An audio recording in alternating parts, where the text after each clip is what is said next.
Joining me now is Richard Adey. He's Chief Executive and co-founder of the British e-scooter manufacturer Taur. Its operations in the United States bank with SVB and had their funds frozen on Friday. Richard, welcome to you. How much money did you have on deposit with SVB in the US? Well, earlier at the weekend when I was being interviewed, you kind of wanted to avoid it because you didn't want to become the story. But we had 375,000. We kind of knew 250 was protected, so it was a relatively small amount. I mean, we do reasonably good treasury management. But it would have been serious for us. I mean, we're a relatively small business. You know, you can't just take a hit of 125,000. But it was pretty clear something was going to happen.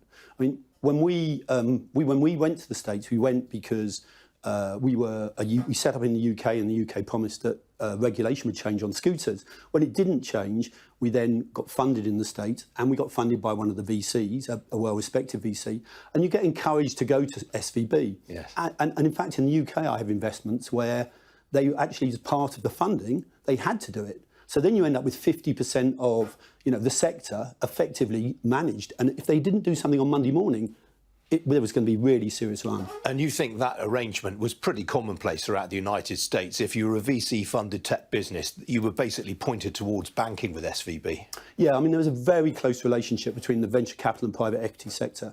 And SVB is not like any other bank. I mean, I think we have to be really careful here. It was so close, and I don't think this story's played out yet. We're all breathing a sigh of relief because we want a simple story, and the simple story is it was poor treasury management by SVB. That's not the whole story. The story is there's much more risky debt in there, and we were discussing how HSBC took on for £1, but they'll have to look at that loan book very carefully because very soft loans were put in as part of what SVB was doing. Yeah, I mean, it's by no means clear what happens to the US arm of SVB at all now. I mean, all we know is that the US government's standing behind the depositors right now. Yeah, I mean, that's tricky, isn't it? Because now they become the lender of last resort. And that changes the whole risk profile of the banks. That's partly why the UK government hasn't resolved this issue yet. So for me, I breathe a sigh of relief. I had a business in the UK that had 8 million held. And in the US, it was a smaller amount.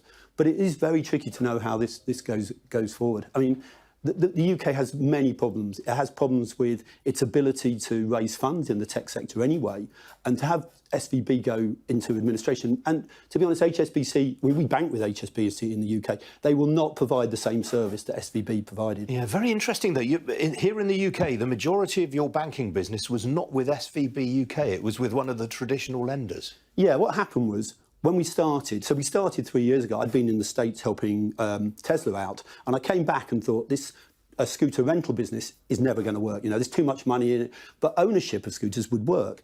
And I had a relationship with HSBC already, so that's how we started. And we assumed that we would be building and selling scooters in the UK because the UK government had said 3-4 years ago that was going to happen. When it didn't happen, we went to the States. We funded out of the States. We had Trucks, which is a really well-respected micromobility VC. And they said, look, here we are, there's the money. They didn't say you have to go with SVB, but it was almost a badge of honour.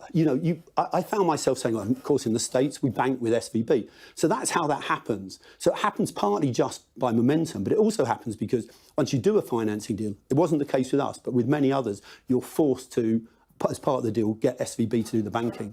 So they must have felt on Friday, most of those companies, what can I do about this? I'm now caught. I can't even do my payroll. I can't do anything. And it's not even my fault. Richard, it's been fascinating talking to you this morning. Thanks very much indeed. Nice to meet you. Some other business news stories for you.